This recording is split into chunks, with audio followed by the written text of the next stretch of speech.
They thought it would never come to light, that what happened behind the sealed doors of Windsor would stay buried, dismissed as rumour, erased with silence. But someone had proof. Because that morning, Camilla didn't wait for summons. She didn't ask for permission. She walked straight into the corridor where the new king stood, grabbed his collar, called him an imposter, and struck him. No press release mentioned it. No footage was ever supposed to exist, and yet, somehow it leaked. And by the end of the day, the palace wasn't protecting her. It was putting her on trial. Now, before we show you the moment the Royal Guard stepped forward with the evidence, drop a comment telling us where in the world you're watching from. Tap subscribe with the bell icon turned on and stay right here, because this story isn't about scandal. It's about what happens when proof escapes the crown. The rain had started before sunrise, not a storm, just a steady, cold sheet over Windsor that turned the cobblestones silver and muffled the sound of boots on stone. Flags outside the east wing flew low, not lowered, but low enough to whisper that something had shifted. Inside the palace, corridors were half lit and quieter than protocol demanded. No morning briefings, no press entries, just aides walking with faster steps and fewer words. Sergeant Callum Harth stood post at the inner courtyard threshold, gloved hands behind his back, gaze fixed straight ahead. 35 years old. Coldstream Guard, helmed veteran, assigned to Royal Perimeter Detail for nearly 4 years. But never like this. At 2:11 that morning, King Charles had collapsed during a private briefing. Stroke suspected. Heart arrhythmia confirmed. Transported to St George's under Crown Medical Order 7. The official statement used careful words. The King remains under observation. But internally, the order had already been issued. Regency Clause 5, power by design could not rest. And so at dawn, Prince William became acting sovereign, temporarily, quietly, irrevocably. Callum had received the reassignment just after 3:30. A short dispatch, no context. His standard patrol rotation, revoked, reassigned to sovereign close protection, effective immediately. His new post, the inner perimeter of the East Gallery. Only 2 guards had held that position since the reign of Queen Elizabeth. Now it was his turn. The convoy that morning was different. No ceremonial outriders. No Union Jack. William emerged from the south vestibule without fanfare. Coat collar turned high, brow shadowed by exhaustion. His steps were deliberate, but not slow.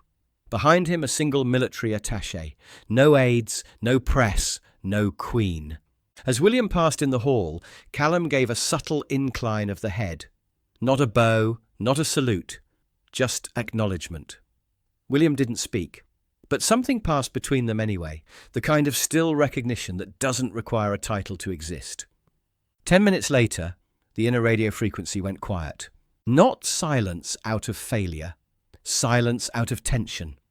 Staff avoided eye contact. Couriers walked faster. Royal Command Centre kept its updates short, too short. Camilla's name wasn't mentioned once, not yet.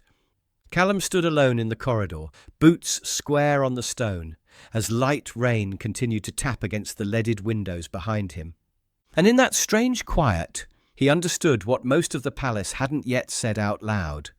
When power changes hands, silence grows teeth. The hallway outside the former Queen Consort's suite smelled faintly of lavender and old stone, curtains drawn tight. A covered tray sat untouched near the door, breakfast gone cold before it had been plated. The footman who passed rarely paused, not out of disrespect, out of habit. Inside, Camilla sat in a velvet chair angled toward the fireplace, though no fire had been lit. Her silver blonde hair was brushed, but unstyled. Her posture perfect. But everything else, the quiet hum of her breathing, the slight tremor in her left hand, suggested restraint wrapped too tightly. A folded copy of the Times lay beside her. Its headline did not mention her. On the opposite wall, a sealed mirror still bore the gold ribbon left from the king's coronation last spring, a ribbon she had tied herself. Her aide entered softly, holding a tablet and a paper file. Your Majesty, the woman said. Camilla didn't look at her. The aide cleared her throat. The Regency Council met an hour ago. His Majesty is scheduled to give remarks this afternoon from the East Gallery. Closed address. Camilla blinked once. Alone? Yes, ma'am. She turned slowly, voice like frost. He's standing beneath a crown that doesn't belong to him, wearing silence like it's a virtue. The aide hesitated. It's only temporary, ma'am. The king. The king isn't in this building, and they're replacing me with silence, not ceremony, silence. The aide said nothing. She'd served long enough to know when even loyalty wasn't safe. Camilla rose, crossed to her wardrobe and pulled a charcoal grey coat from its hanger. Is the car prepared? No manifest has been filed, ma'am. Then file one. She pulled on the coat with the precision of someone who'd worn command-like fabric for decades. Her hands trembled slightly, only when she reached for her gloves. Outside, in corridor F3, near the surveillance alcove, Sergeant Callum Harth passed on routine patrol. His eyes scanned the screen, showing the portico manifest, where he saw Vehicle 702, Camilla's retired Bentley, being pulled from auxiliary storage. No authorization, no royal flag, no dispatch sent. He didn't speak. He didn't interfere. He simply paused at the operator's desk, keyed in his ID, and logged a protocol irregularity. Chauffeur deployment without sanctioned manifest, logged under entry number 4215H. Passive watch recommended. It wasn't mutiny, it wasn't suspicion, it was discipline. And discipline didn't flinch when the titles changed. It was nearing 11 o'clock when the drizzle thickened. Not quite rain, but enough to silver the slate flagstones across Windsor's south portico. Sergeant Callum Harth stood beneath the colonnade arch, left hand clasping right wrist behind his back. From his post, he could see the inner access corridor, the eastern portico gate, and the drive beyond. The radio crackled once, then silence. A moment later, tyres whispered over wet gravel. Callum turned slightly, just enough to see the sleek, familiar shape of a black Bentley cresting the drive. The 702 plate caught his eye first. Gold trim. Crown standard.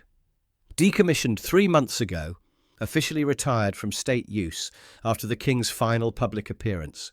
The vehicle didn't stop at the outer checkpoint. No radio dispatch, no clearance log. It simply rolled forward, past every procedural marker like the world hadn't changed. Callum stepped into the open without urgency, his stride measured, body upright. The Bentley slowed just before reaching the portico. The window cracked. The chauffeur leaned out, already speaking. We're expected inside. But the rear door opened first. Camilla stepped out. She wore a heavy, steel grey coat, buttoned to the collar. Pearl earrings, black leather gloves. Her posture was impeccable. Her expression? Not hostile, not performative, just entitled. A woman who had walked into that building 1,000 times without permission, because permission was assumed. Callum didn't move. Ma'am, he said evenly, this entrance requires verified clearance.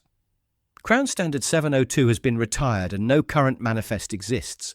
She glanced at him, like someone inspecting a misplaced umbrella. I'm here under standing exception. No standing exceptions remain active under Regency Clause 5. She took a step closer. I am the Queen. You were, ma'am. Which is why protocol applies. Her eyes narrowed. Do you know who you're speaking to? Yes, ma'am. And that's exactly why I'm still standing here. Behind her, the chauffeur froze at the wheel, unsure whether to wait or reverse. Callum didn't glance at him. His eyes stayed on her. Level, calm, unflinching. She exhaled sharply and made to step past him.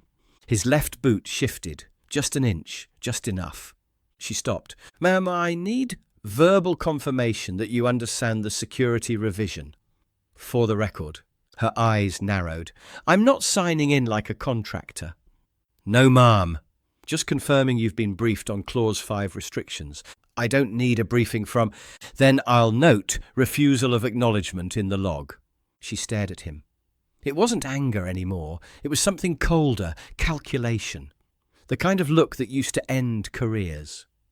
You're stalling, she said quietly. I'm documenting, ma'am. For a moment she seemed to weigh her options, push through and make it physical, or comply and keep the optics clean. Her jaw tightened. Then, with the kind of precision that only comes from years of forced smiles, she said, "I acknowledge the revision." "Thank you, ma'am." She stepped past him without further remark and headed toward the double doors of the ceremonial corridor. Callum didn't reach for her, didn't block her path.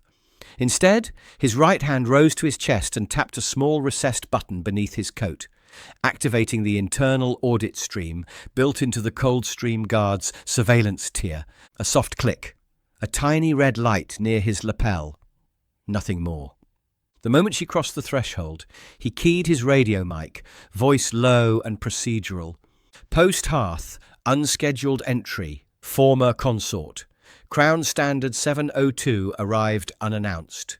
No clearance. Personal escort assumed. Recording initiated. Standing by." There was no reply, but that didn't matter, because some things didn't need approval. They needed witness. And Callum Harth understood something that no title, no crown, and no carriage could outrank. Protocol is the only throne that never falls. The East Gallery had always been a corridor of silence, not by design, by memory. Its vaulted ceiling echoed nothing. Its stone floor absorbed footsteps. Every portrait along its walls had been placed by Queen Elizabeth herself, monarchs, war heroes, constitutional moments carved into pigment and glass. You didn't speak in this hall unless you had something history would remember. At the far end, Acting Sovereign Prince William emerged from a private council room, his military attaché one step behind, a folded dispatch folder under his arm. He looked tired, but not weak. Burdened, not broken. His coat was tailored, dark navy, collar still damp from the drizzle. As he stepped into the gallery, his eyes scanned ahead and stopped.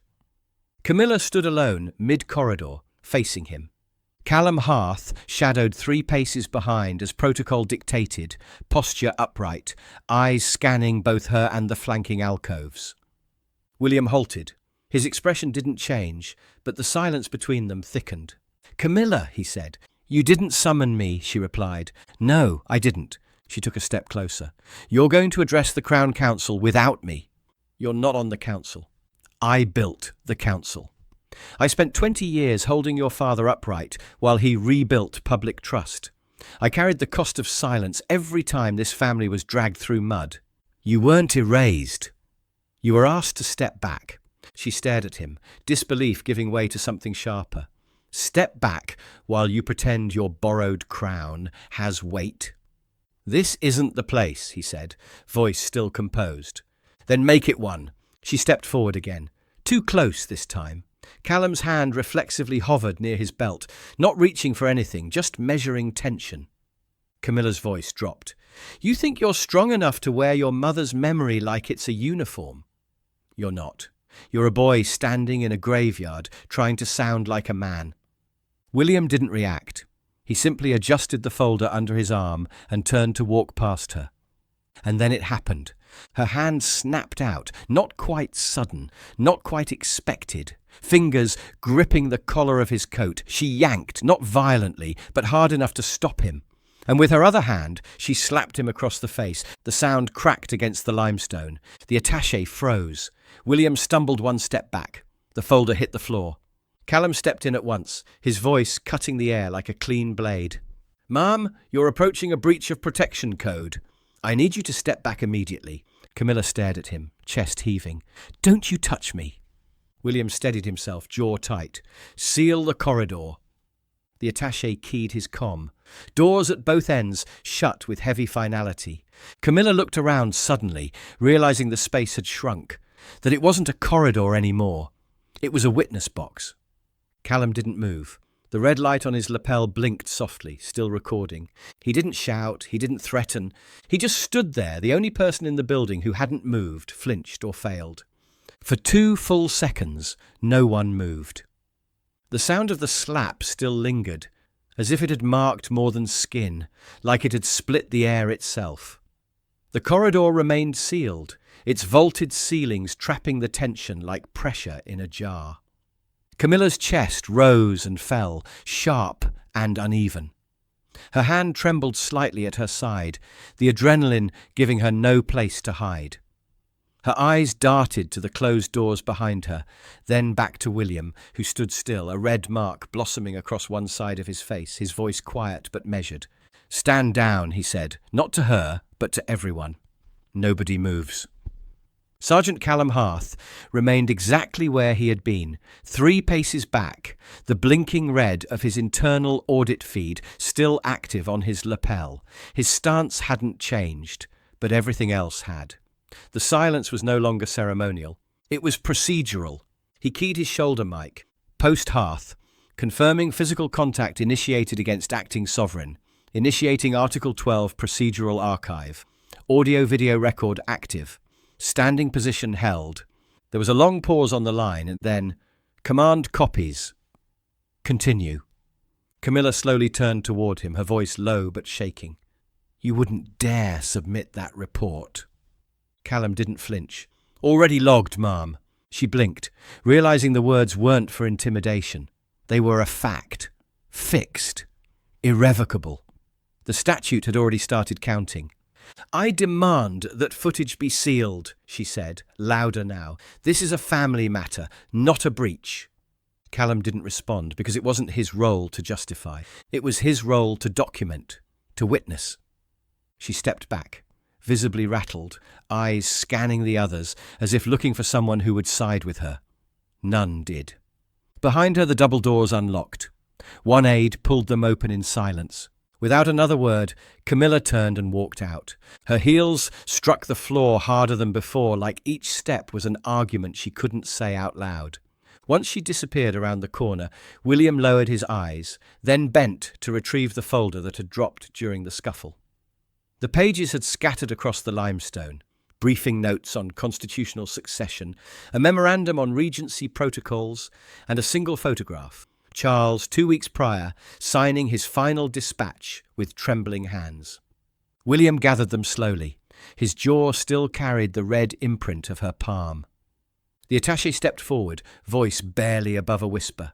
"Sir, shall I contact legal affairs?" "No," William said. "Let command handle procedure." "And the consort?"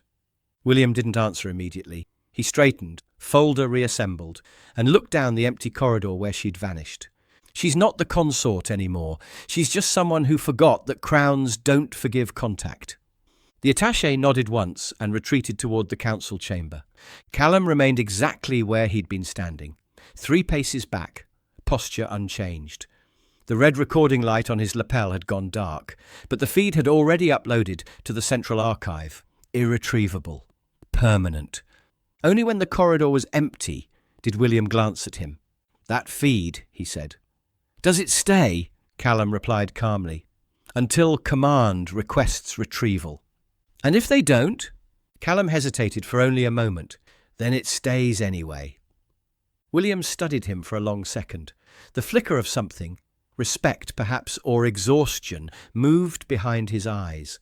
He looked at the red mark on Callum's collar, where Camilla's glove had brushed past during the confrontation. Evidence of proximity, proof of restraint. "You didn't move," William said quietly. "No, sir. Even when she raised her hand. Especially then." William's expression didn't change, but something in his posture softened. Not relief, just recognition. The kind that passes between 2 men who've both held a line when it would have been easier to let it fall. Then he turned and walked away without another word. Callum stood in place as the corridor returned to stillness. Not because he was waiting for orders, because the truth didn't move when power asked it to. It waited. By dusk, Windsor had regained its rhythm, but not its balance. Briefings resumed. Press liaisons returned to their desks. The Royal News Office circulated a statement that used a full 3 paragraphs to say absolutely nothing. It referred to adjustments in ceremonial attendance and internal family dialogue. No mention of the East Gallery. No mention of contact. No mention of a slap. In the palace basement, beneath the council wing, a windowless room buzzed with quiet tension. 4 men and 1 woman sat around an oak conference table, each with a title, none with a solution. The Crown Communications Director gestured toward a sealed envelope stamped Incident Number 702E, which sat unopened at the center of the table like a ticking clock. "We do not need a crisis," he said flatly. "What happened this morning was an emotional exchange between members of the same family. Nothing was seen publicly. No images. No audio. We have a chance to close this quietly." "But the guard submitted a procedural breach report," another aide pointed out. "It's already in the security record." "It's a formality," the director said, "and it can be unwritten." In another wing of the palace, Sergeant Callum Harth stood in a narrow operations chamber, the lights dimmed, the air humming with electrical silence. Before him, a monitor showed a static image, the paused audit feed from earlier that morning. Camilla, mid-motion. William half-turned, the slap, frozen in amber. He didn't blink, he just watched it, frame by frame. A message blinked at the bottom of his screen. Priority internal. Secure order. Remove visual record number 702E from central buffer. Stability override authorized by Crown Administrative Liaison. Execution requested by 1900 hours. He checked the clock. 1836. This wasn't protocol, this was preservation. Callum had followed orders his entire career. Helmand, Cyprus, Belfast, Windsor. 23 minutes of gunfire once, holding a checkpoint alone while evacuation convoys rolled through. He'd never questioned a command, never hesitated when the line said, "Hold." But this wasn't a battlefield. This was a palace, asking him to pretend history hadn't happened. He read the order again. The language was careful, clinical. Stability override. Not erasure, not cover-up, just removal, as if the difference mattered. His right hand moved toward the confirmation key. One click and the feed would vanish. Erased from the central buffer. Gone from institutional memory. The kind of deletion that doesn't leave breadcrumbs. And no one would ever know. No press, no scandal, no trial. Just a family argument that stayed in the family. His finger hovered. But then he thought about the corridor. About William's face after the slap. About the silence that followed. The kind of silence that only exists when everyone in the room knows something happened, but no one's willing to say it. He thought about the other guards. The ones who'd stood post when power didn't want witnesses. The ones whose reports had been lost or misinterpreted or quietly filed under classifications that meant permanent invisibility. His cursor moved away from the confirmation key. Instead, he inserted a secondary drive. It wasn't marked. It wasn't traced. It didn't even blink.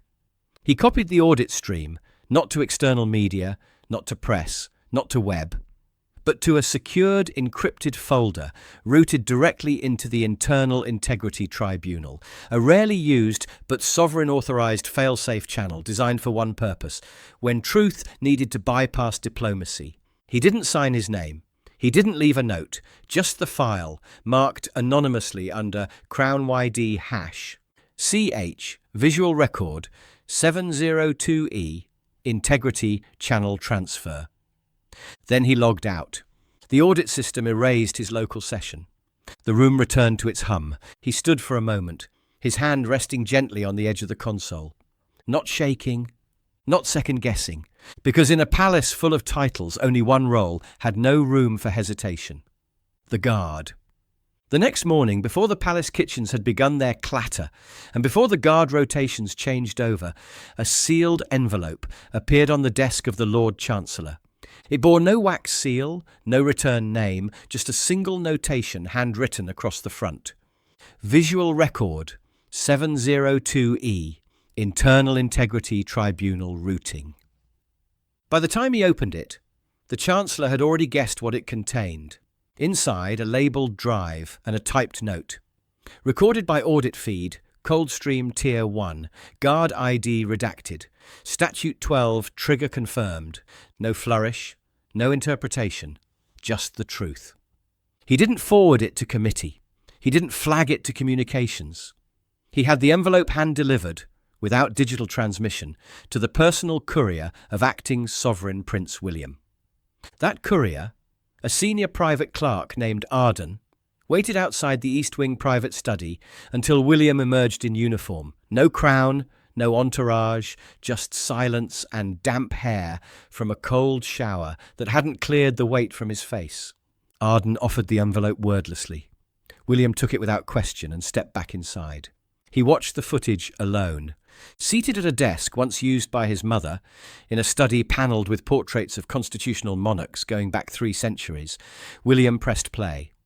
The image flickered into motion, Camilla's approach, the accusations, the shove, the slap.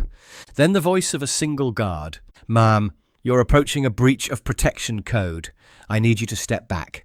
Then the stillness. The echo of the strike. The command, "Seal the corridor." The recording ended. William didn't move for a full minute. Then he rose and made one call to the Crown Oversight Judiciary, requesting an emergency closed tribunal. Not to defend his title, not to punish hers, but to uphold the one institution that made monarchy more than blood. The guard was not summoned. He was never named. The protocol that protected whistleblowers from within was ancient and intact, and no one questioned how the footage had surfaced, only what it meant. Later that afternoon, Camilla received a sealed notice. Statute 12 inquiry, in-person appearance required. She read it twice, then again. Not once did she ask who had submitted the record, because deep down she already knew. Not the press, not the palace aides, not even William. It was the guard. And if the law had reached her through him, then the Crown itself had made its decision. The Royal Council chamber had not seen a hearing like this in decades, perhaps not ever. Its carved oak doors remained shut. The press was not informed. There were no television cameras, no public spectators. Only those summoned by constitutional necessity sat within its walls. Prince William stood at the head of the long table, not in regalia, but in his service uniform, deep navy, crisp lines, 2 ceremonial ribbons at the shoulder. Beside him sat Princess Anne, stone-faced, eyes forward. Across from them, the Marshal of the Crown Constabulary, the Chief Legal Archivist, and 2 senior peers of the realm. At the far end of the chamber sat Camilla. She wore a tailored black jacket, pearl earrings, and no brooch. Her hands rested neatly in her lap. Her expression was unreadable, neither regretful nor defiant, just immovable. A woman who had not come to beg, only to endure. Aides closed the doors. The lights dimmed slightly. And then, without preamble, a screen came to life. The footage began. Grainy but clear. The corridor. The confrontation, her voice raised, the reach, the shove, the slap. The room did not gasp. It did not move. But something changed in the air. The kind of shift that happens when history stops being debatable and becomes documentary. The Marshal paused the video at 10:11:47, the exact frame where her hand made contact. The image froze. William's head tilted slightly to the left. Camilla's glove still pressed against his cheek. The gold wedding band on her finger, catching the gallery light. "Timestamp verified," the Marshal said, his voice measured. "Location verified. Sovereign status confirmed, active under Regency Clause 5 as of 4:20 that morning." He looked at Camilla. "Ma'am, the recording has been verified as Crown-issued audit footage, recorded under Standard Integrity Protocol. Do you deny the events depicted?" "No," Camilla said simply, "but I dispute their meaning." "How so?" "It was an emotional exchange between family members," she said calmly. "Tensions have run high. The king is in hospital. I've been removed from every council. I was provoked." The Marshal didn't blink. "Provocation is not a recognised defence under Statute 12. Physical contact with a sovereign, acting or reigning, is breach, regardless of intent, circumstance or familial relation. Then the statute is unjust." "The statute," Princess Anne said coldly, "is what keeps this institution from becoming a circus." Camilla's gaze snapped toward her. "You've never liked me. I've never needed to. What I've always done is respect the line. You crossed it." The Marshal continued, unmoved by the exchange. "Ma'am, Statute 12 exists for one reason, to ensure that those who serve the crown, guards, aides, officials, and yes, even family, understand that the role of sovereign is protected above all personal grievance. If we allow exceptions, the crown becomes vulnerable to anyone with proximity. William didn't move, didn't interrupt. Camilla leaned forward slightly. So you're going to punish me like a commoner? We're going to enforce the law, the Marshal replied, like it was written to be enforced. The chief legal archivist, who had been silent until now, spoke quietly. For the record, similar breaches have resulted in permanent removal from royal premises, revocation of titles, and in one case during the reign of George III, exile. This tribunal has full discretion. The word hung in the air. Exile. Camilla's hands tightened in her lap. The Marshal looked to William. Your Majesty, final discretion falls to you. Do you wish to pursue charges under public record or internal resolution? William didn't raise his voice. Neither. The room stilled. I request internal disciplinary ruling, constitutional adherence, no ceremony, no broadcast, just enforcement of the rule that protects every person who wears this uniform, regardless of their surname. The Marshal nodded slowly, as if the decision had already been written in stone, and only now was being read aloud. Verdict rendered, breach confirmed, former consort status suspended, all ceremonial privileges revoked indefinitely, effective immediately. Subject will be barred from official royal functions, denied access to crown properties without express written permission, and removed from all active charitable patronages under royal appointment. He paused. This ruling is sealed under Crown Privacy Statute. No public record, no press release. Internal discipline only. Silence. 2 guards stepped forward, not to restrain, only to flank. Escort posture. Camilla stood on her own. She didn't speak, didn't plead. She walked toward the chamber doors with the same precision she had entered. As the doors opened, a final thought passed, not spoken aloud, but understood by every person in the room. They say silence protects crowns, but today it protected truth. The door closed behind her. The footage stopped. The record was sealed, and the guard, still unnamed, remained standing. Would you have reported what you saw? Should a guard protect the throne, or the truth behind it? And did justice go too far, or not far enough? Drop your answers in the comments below. Tap subscribe with the bell icon turned on so you never miss our next Royal Guard story. Share this video to keep the legacy of discipline alive. And as our next stories appear on your screen, watch them now, because we'll be back tomorrow, same time, right here.